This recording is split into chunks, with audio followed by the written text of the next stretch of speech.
Today's lesson is about learning how to start drawing if you have never done it before in your life.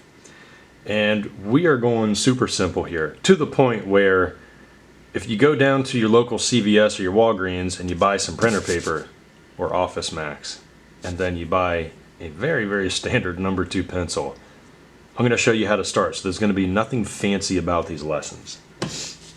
First thing to do, we are going to draw an actual line. You're probably wondering, wait a minute, I want to learn how to shade and draw awesome stuff and do characters and creatures and vehicles. You can't do any of that without actually knowing how to put line work on paper. So if you have a ballpoint pen or if you have a number 2 pencil, draw along with me. So how do you actually hold the pencil? Well, just hold it comfortably to the point where you're not squeezing it super hard, because the harder you squeeze it and the farther down towards the tip that you squeeze it, the more you're going to want to do details. So we're not doing that. What I like doing is I just like having a guide finger, so my pinky is down there and it rests on the paper, and you're just going to move the pencil from left to right or right to left, however you're drawing, and you're just going to put a line down. That's literally it. So congratulations on starting your drawing journey. Now, let's dive into what I just put down here. So you see a thick line here, and then it tapers off to a thinner point. All right, so that is knowing how to apply pressure to your line work. And what I suggest doing is, if you are just starting out today and you're super raw and you have a sketchbook and you have no idea what to do 500 of those, minimum. Just 500 right off the bat. And you'd be surprised at how quickly that goes. Okay, so the way I'm applying the pencil stroke is I'm not doing that with my wrist. So my wrist is locked. I'm actually doing it with my shoulder. You're going to have better line work if you do it with your shoulder. Now, if you do it correctly and you push slightly harder at the beginning of the stroke and then release the pressure as it goes, keeping most of the palm of your hand loose on the paper, you're going to have some really nice lines. Okay, thick to thin goes a long way. If you get good at this, then that will bleed into your shading ability, because it's literally the same thing. It's your control. It's the hand-eye coordination, yes, but also your mechanical movement. And then it becomes second nature. So just keep doing these. Do 600. Do 700, even 1,000 every single day. Okay, and once you do this, you start to build muscle memory on how to apply these lines to the paper. It's actually quite therapeutic too. If you have some music going, I had a community post a couple days ago about what kind of music you listen to, and when you do the community posts, it only allows you to mention 5, or just have 5 options. I personally listen to techno. EDM, whatever you want to call it. Some people listen to classical. I heard a lot of really good stuff on there. Soundtracks to movies, and like, heck yes. If you listen to soundtracks to movies, try to play a movie with the genre of art that you're creating. So if you're doing something sci-fi, or if I'm doing something sci-fi, I like to listen to Blade Runner 2049. That soundtrack is amazing. Aliens. Really good. So we got to sharpen the pencil here. And that's going to happen a lot. So if you are doing this along with me, you're going to see the side of your paper look like this. It's going to look the same with the ballpoint pen too. And if you want to know what pen to use, just get a cheap one, folks. That's all you got to do. I myself like the Bic Ultra Round Stick Grip. That's it. And there are many other kinds. I even have this one up here. It's my 2 boys gave me this one. I bought a bunch of colors in here. It's kind of cool. They're still ballpoint. All right, so line work. Now, the other thing that I want to mention about lines is that there's line weight and line quality. So line weight is the ability to show different pressure in one pencil stroke or pen stroke. Okay, it's the line. Thick to thin. Dark to light, that's line weight. Line quality is how clean the line looks when you complete it. Okay, because a lot of times, let's face it, when we're learning how to draw, we want to make sure that all of the lines are perfect. Okay, and what you get is this scraggly, scratchy looking line, or what I like to call a second guesser. So you'll put some of the line down, you're like, okay, hold on a second, and then you add to it, and then you keep going, and it looks like 3, 4, 5 different lines put together, and it's not smooth. You want it to be smooth. Now, it's not always going to be straight. Human beings are not meant to draw mechanically, which is why we have rulers. But if you practice using your shoulder, sitting up straight when you draw, which is another thing, if you've never drawn before, please sit up. The thing that you want to avoid is drawing as if you're writing something. So when we write, naturally we kind of hunch our back over and we turn our head, because we all have that natural slant to the way the words appear on the page. You know, like if we turn the page like this and the pen or pencil goes, you'll see a nice slant to the words. We want to avoid that when we draw. Okay, so we want to sit directly over the plane that we're drawing on. Okay, line work. So do 500 of those, do 1,000 of those every single day, and get used to it. And my advice, don't buy expensive paper until you get used to this, okay? Because even with cheap paper, you can still achieve some really awesome work. It doesn't matter where you can draw on a napkin. It doesn't matter, because all of the same techniques apply to no matter what surface you're drawing on. You can take a piece of plywood and draw something on it, and it'll look awesome. Okay, second thing, if you are just starting out today, ellipses. So we're gonna, and this one might be a little intimidating, because drawing circles in general, or anything curved, could be quite scary. All right, so here's what I suggest. We're gonna do ellipses. Now, the way I'm holding my pencil, or my hand here, you'll see very loose with my pinky and the palm of my hand, and I'm just resting it down like this, so my pencil sits at a 45-degree angle, and then I'm going to ghost the movement before I actually apply the graphite, before I actually draw anything. Okay, so I'm going to get used to the mechanical movement of my arm doing the motion of drawing. All right, so I'm just going to move it like this until I can visually watch my pencil tip form an ellipse, and then I'm going to hold it there, and I'm going to let go. Now, there are all different types of degrees of ellipses. There can be very skinny ones, okay, like this, and there could be ones in between this, so semi-skinny but still long, kind of like a bean.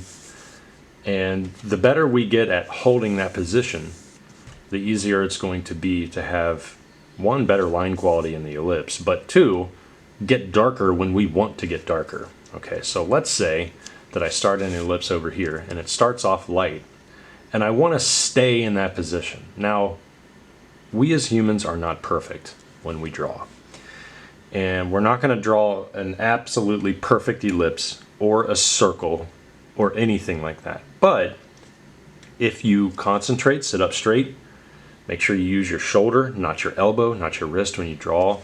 Hold the pencil comfortably, not too tightly. That's a lot of stuff to remember, right? But you'll get it. Just sit up right now, put your paper in front of you, and then it could help you. Right, like this. So I'm going to ghost in a very light ellipse, and then I'm going to apply pressure. With the same movement, I'm going to get darker and darker and darker. So you see that this ellipse is not perfect, okay? There are lines overlapping the others as I rotate it around it over and over again, and it's not going to stay exactly on the previous line. That's okay. But I concentrated and I made sure that I stayed within the ballpark of that ellipse. So when you're working on line weight and line quality, when you're doing straight lines, the same way applies to ellipses, okay? It's about locking in that position that you're drawing from and seeing it through to the end, Okay, so when we do straight lines, so let's do some straight lines above the ellipse here. And that's a little longer than the ones over there, okay? See how long that one is. And we're going to do it over the ellipse. Now, when you start to practice these types of lines, you're going to get more comfortable and more confident in producing these, because when I say do 500 per day, I really mean that. Like, think about how many this is already, and I've only been talking for like 10 minutes. Okay, so imagine what you could do if you just devote 20 minutes to drawing per day if you've never done it before and you want to get good at it. I'm going to go below here and I'm going to do some more ellipses, different types of ellipses. Okay, I'm going to do some skinny ones, or a skinny one. This is going to be a little quicker. So that one, if you're getting the hang of the movement, that could be done more confidently and quicker, because pretty soon you'll be able to bust these out without really thinking of them. And I want you to throw out the idea that you have to be perfect, because that's what haunts a lot of artists. And I think the artists that really prevail and get better at their craft are the ones that don't care how it ends up in the beginning. And I know it's pretty intimidating, especially if you've never drawn before and all of a sudden you get this idea in your head of what your art is supposed to look like versus what it actually looks like going through the journey of achieving those skills. All right, it's all about repetition. Every artist, I mean, we all have to go through this. When I was teaching foundation drawing in college, and I had to go through foundation, we all had to do the cubes, cones, cylinders, and spheres, and vanishing points, horizon lines, all of that. And you probably are thinking, well, that's kind of boring, right? It's like, only if you let it be boring. Because you'd be surprised at how many artists skip this stage because they think it's boring, and then the lack of foundation shows up in their art later in life, but they're too stubborn to go back and learn the foundation part. All right, and that it's unfortunate, but it happens, and it happens in every profession, baby, when it comes to art. All right, I'm gonna put some. Let's see. So we have straight lines, we have ellipses. Okay, now I'm not going to have you practice a circle. It's the same thing. I just want you to add to this. So my suggestion would be 500 to start off with these small straight lines. And the length of them is, I mean, it's only like 2.5, 3 inches. Some of them are 4. And then 500 ellipses. Okay, I mean that too. The bigger the paper, the better. And if you can stand up and draw, that's really good too. Okay, the third thing that I want to teach you guys today, if you are just learning how to draw and you're watching my video for the first time, curvature. So we have straight lines, we have ellipses, and you kind of got a taste of the curvature. Now we're going to do curves. How do we do that? Take your pencil, let's sharpen it again.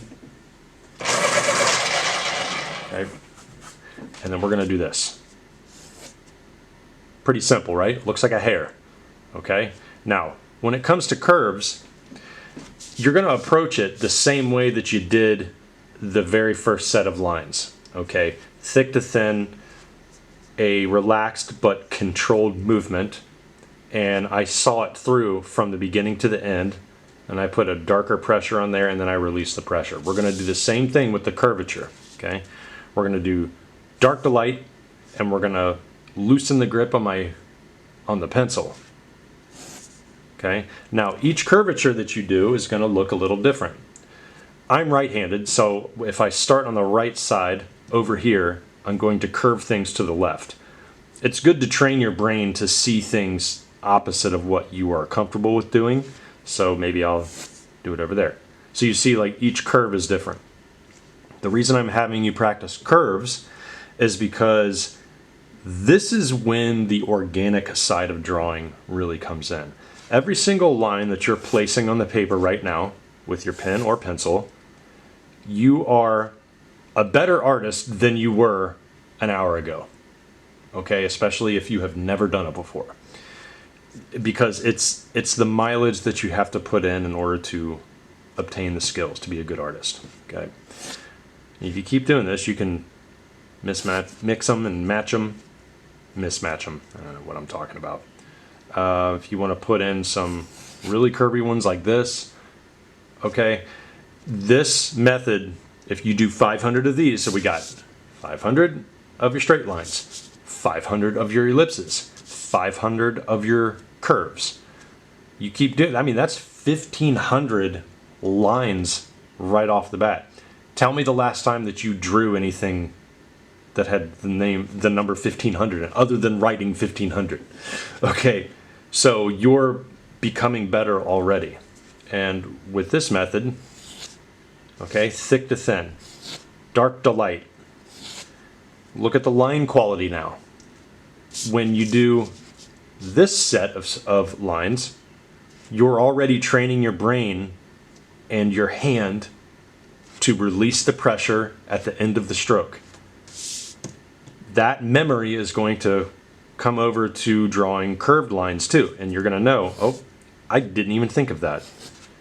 Not think of it as in, oh my gosh, I have to study, but I didn't even think about doing it. It's becoming second nature. Okay, and that's how artists are able to just bust out with beautiful drawings in 3 hours. It's because there's no thinking about it anymore. All right, so a lot of times the reason drawings fail, I'm not saying the people fail, the drawings fail is because they worry too much about how it's supposed to look in the end without going through the necessary steps in order to build it up to get to that final stage. All right, and it becomes second nature when you keep practicing the movement so much that you'll be able to take out notebook paper and a crayon, and you can do this and do something awesome. Okay, it's all about the movement and memorizing that. Okay, so once we have, and I'm not doing 500 here, I don't have the room on here, but once we have like 500 of these, you're going to start to see a difference. Okay, you're going to start to see almost an immediate improvement in your line work. Now, if you're looking at your work, I'm saying work, this is work, okay? This isn't an illustration, but it's work that you're putting into becoming a better artist. When you look at your work, look at the very first one that you drew and look at the last one that you drew. I tell this to students all the time when they're doing thumbnails. Creatures, characters, props, doesn't matter. Look at the journey that you went on from the very first one to the very last one, because here's the cool thing. If I get better at doing this line work in the squiggly form, and all of a sudden I go do more ellipses, now my ellipses are going to look better than what I previously did with the ellipses. It all comes together so that you eventually are able to draw anything. And that's not an exaggeration. That's literally the truth. When you learn these principles and you learn these simple tactics, because they are simple, there's not a lot to this. When you learn these and you compile that over weeks, months, and years, you'll be able to draw anything. Any challenge that comes at you, like, oh man, I don't know how to draw that blade of grass. Oh yes, you do. You'll be able to draw that blade of grass, that animal skull, the planet, the person's eyelashes, the face, the freckles, anything. Okay, because like, how many times have you worried about the technique versus the subject matter? And that's why the subject matter doesn't look good in the end. See it in portfolios all the time. Yeah, it's like, hey, I want to be a character artist, but I don't understand anatomy. So you spend more time worrying about the anatomy versus having an awesome character that's memorable. It's the same thing. Okay, so we have 3 different things that we've drawn today. Hopefully you're following along. If you're frustrated, that's okay. This is probably all new to you. We have line work, straight lines, we have ellipses, and then we have squiggly lines. All right. The 4th thing that I want to show you, and this is going to be slightly more advanced, but it's still very simple, and this is hatching. I'm going to teach you how to hatch. Now, hatching is and can be a form of shading. We're not getting into any super advanced shading techniques, because remember that I'm treating this as if you all have never picked up a pencil and attempted any of this before. So hatching is a much easier way to get into shading, okay, and I'll show you how to do that.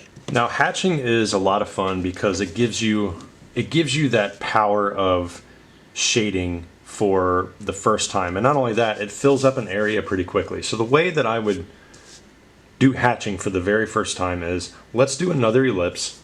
So remember our technique about doing the movement with our hand, making sure that we commit to the whole ellipse. So we're going to do that, and we're going to go over that area so that the entire shape is visible. Okay, and then we're going to stop. So once we do this, make sure that your pencil's sharp, and we're going to pick a direction that we're going to put some diagonal lines in there. And I'm not going to hold my pencil at the very end, because that is, one, it's going to force me to put details in, and two, I don't want to grip it very tightly. Okay, so I'm just going to move it back, and I'm just going to lightly put in some directional lines. I'm going to try my best to have them all be parallel to each other. Okay, now these don't have to be perfect. They don't have to be like these lines where I was concentrating more, making sure it was dark to light and all that. No, these are just very light. I'm going across the ellipse, but I'm making sure that the lines are mostly parallel to each other, and I'm going to fill the entire shape, and I'm going to start with that one direction. So you can clearly see now that if you were to squint your eyes, it looks slightly shaded in already, and we haven't even done anything. All right, so the next thing that I want you to do is, instead of like turning your arm in an uncomfortable way, just turn the paper and then go over the same area again, but in a different direction. So we're going to hatch this way. Okay, and then this is what they call cross hatching. Now, the cross hatching does look better if, when you're doing the parallel lines, they are evenly spaced or close to being that. I mean, I'm not making you take a ruler and, you know, making sure each one of them's perfect. But if you do it like this, it should look like you're looking at a speaker, or some kind of like graded surface. Now, if you want to get a little bit more technical, you could do it in a third direction. And I'm just going to do it horizontally across the whole thing. Just make sure that you commit to it. Alright, so once I'm doing this, now that area is filled up with cross hatching. You don't have to do 3 directions. You actually can hatch with 1 direction if you want. So let's say I want to draw a square. Okay, so just straight lines, we're going to connect them. It's not a pretty square, I know. But let's say we want to hatch across that. This technique actually looks really good with a ballpoint pen if you're doing product sketches, like if you're an industrial designer. And you just keep doing this all the way.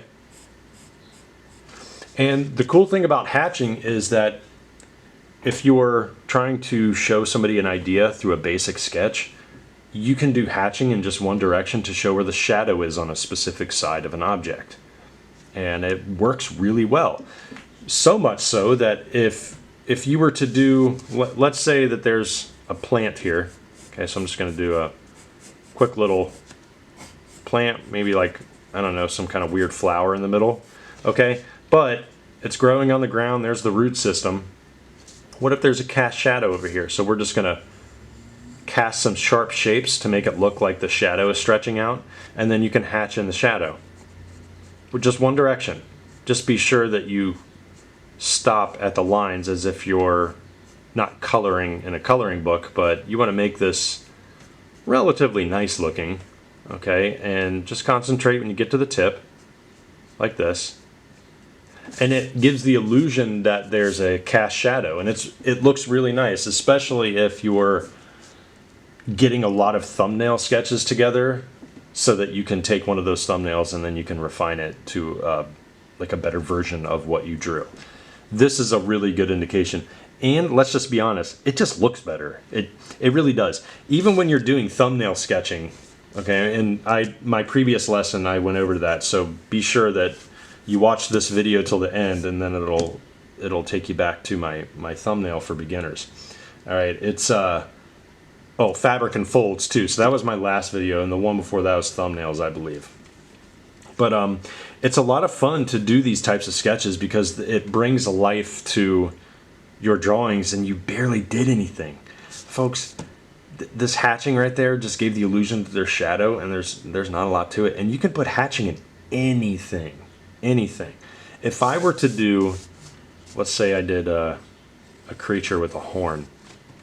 Okay, so let's just do the outline. Let's say kind of looks like a rhino. Maybe there's some sharp teeth there. I don't know, just something crazy looking, right? All right, so let's say it has a rounded head and there's an eye right here under the horn. Just something crazy. All right, so once I do this, there's the tongue. I'm starting to think, well, where can I put a cast shadow? And like, oh yeah, that's right, on the neck, because underneath the jaw. So if I draw the outline of that neck and I put some hatching in there, I can hatch in the shadow of it, and it's done. Guess what? The cast shadow on the tongue, I can hatch it, and it looks like there's a shadow on there. Now, if the cast shadow for the eye is coming over the head like this, you can essentially do the same thing. Okay, if the sun's over there. But I don't want to get anything too detailed on you guys yet. I say yet as in like, uh-oh, there's more to come. No, we're keeping things simple today. So what we went over so far, we went over lines, we went over ellipses, we went over curvature, and we went over hatching. Now what I want you to do is we're actually going to do circles. Okay, so let's take this page. So circles is going to be a bigger challenge, okay, because it's like with the straight line, that's as pure as you're going to get with making a mark with a pencil or pen. And then well, that's like the mechanical side, if it's straight edged. But if it's curved, you can't get any more curved than the circle because the entire thing is curved, okay? And the ellipse is just a circle in perspective. So with a circle, this is going to be your ultimate challenge. And that is, we're not going to draw with our wrist. We're not going to draw with our elbow. We're going to draw with our shoulder. Now, it's a good idea to sit up when you do this because you're going to be able to look over your page much better. You don't want to tilt your head to the side because then your perspective is going to be all skewed, and you want to avoid that. So we're going to ghost in the movement of the circle first, okay? And this is going to be a little bigger. So the bigger the circle, the easier it's going to be. All I'm doing now is I'm visualizing the circle being drawn, okay? And if you have to stop for a minute because you're a little nervous, that's okay. Remember, this is your first time drawing ever. These circles are not going to look good, okay? Human beings are not meant to draw perfect circles. It's been done before, but when it comes to drawing on printer paper with a number 2 pencil, it's not common. I'm going to ghost in that movement. Okay, and then I'm going to apply it. And let's just see what happens. All right, now the key is knowing when to stop. I'm stopping. I don't want to do anything else. Is that a perfect circle? No. But is it believable? Sure it is. Okay. I mean, planets aren't perfect circles.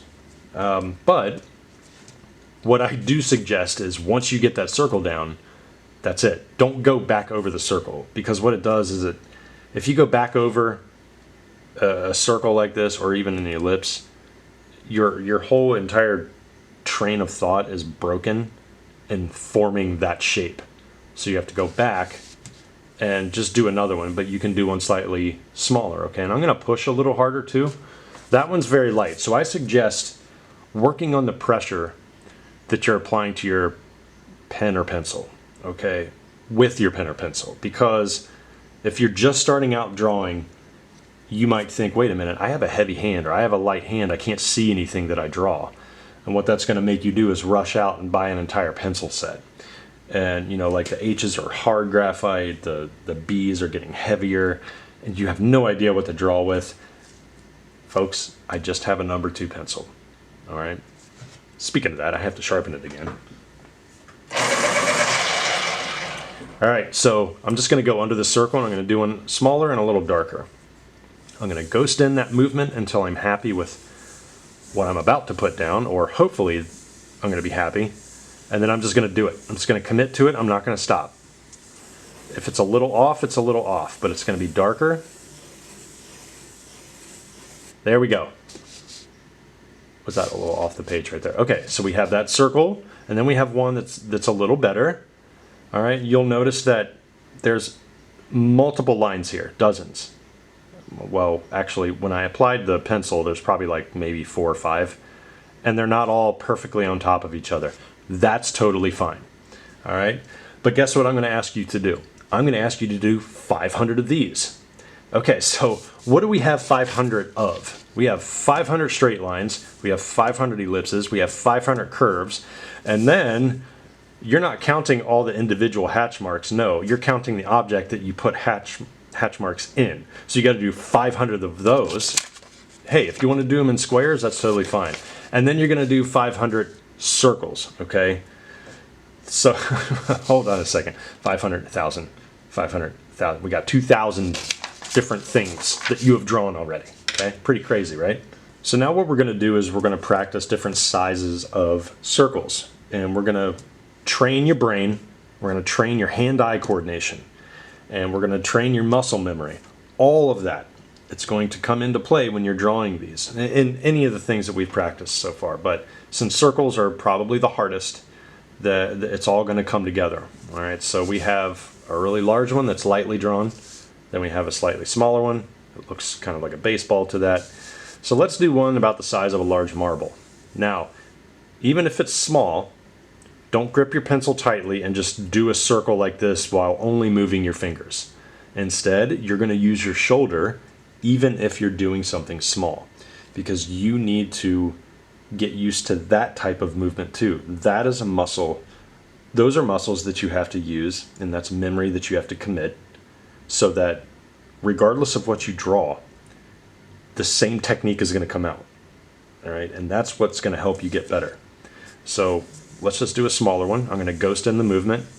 When you ghost in the movement and you get comfortable with where you think it's going to go, it's kind of cool if you just get fixated on the corner or the tip of the pencil, because it almost looks like a line is being formed. It's like an optical illusion, and you just do it. Smaller ones are a little harder to do, but if you stick to using your shoulder and not your wrist, fingers, or elbow in order to form that circular movement, they actually come out pretty nicely. Okay, and let's do it again. Let's do one that's not the same as the other ones. In between that, okay? So and by the way, the bigger the circle, the more I'm using my knuckle on my pinky right there, okay? So it's not the biggest knuckle right there, it's the second one. And when I turn my hand over, it guides it. So the palm of my hand is not really pushing that much on the paper, which actually, it reminds me, that's how I keep most of my drawings really clean. And if I have advanced shading on it and it's something I've been working on for hours, I'll float my hand up to the point where if I just lift my pinky up, nothing's touching. It just helps guide my arm. Okay, so when I do that, I'm going to ghost in that movement again. I'm going to make sure that I'm drawing comfortably and looking over the page, sitting up, and I'm going to apply the stroke. You got to commit to it. All right, and I'm going to keep going too. Let's see how dark I can get this. It's going to be darker than the other ones.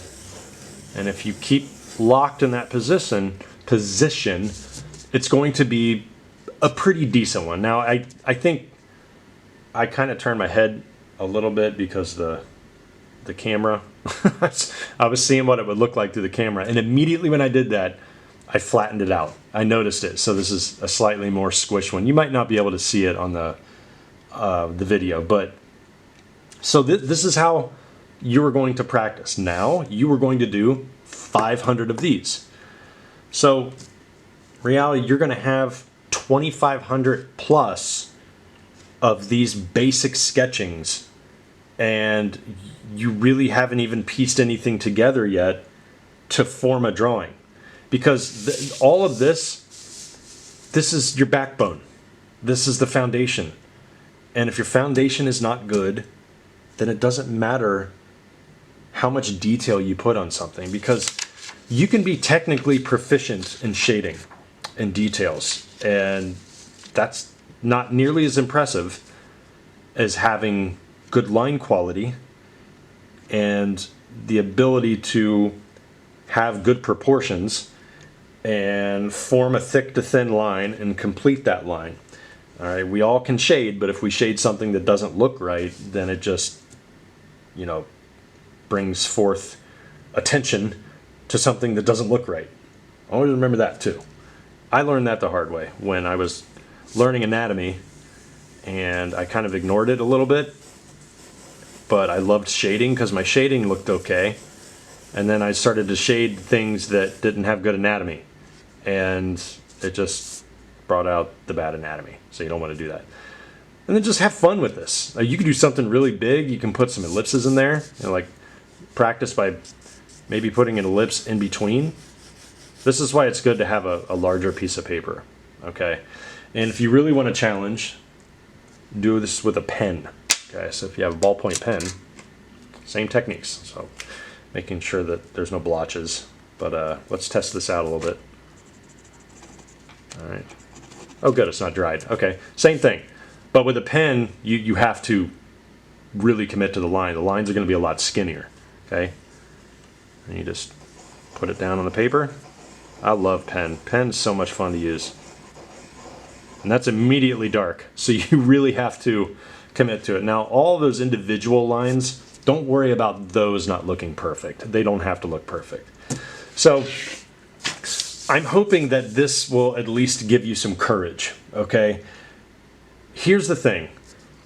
If you're first learning to draw today, like you saw my video and you go, you know what, I'm going to go to the store, I'm going to go to Walgreens or CVS, I'm going to buy some printer paper or a sketchbook, I'm going to draw. Please know that this is way more important than all of the fancy stuff you see online, okay? I know that a lot of my videos I draw like with advanced techniques and stuff. That's like 39, 40 years worth of drawing, okay? I'm trying to hit all the angles here, but I didn't get to that point without doing this stuff. All right, ask anybody, ask any artist out there how they got to the point that they're at. It's because of this stuff. All right, we all had to go through that foundation stage in school. I remember, you know, being industrial design, we all had to do the cubes in perspective and, you know, mapping the shadows for an ellipse, which I'm going to show you how to map shadows in my foundation series too. So check out the two videos that are showing up at the end of this. One is thumbnail sketching tips for beginners, and then the other one is how to draw fabric and folds for beginners. All right, so this is all going to be beginner friendly. Thank you for tuning in, everyone, and I will love to see your sketches. So please join our Creature Design Workshop Discord with a link in the description. And comment below to tell me and everybody how much you love or hate drawing. I want to hear everything. How much you're frustrated with it, but you want to get better. All right, so hopefully that helped. See y'all next time.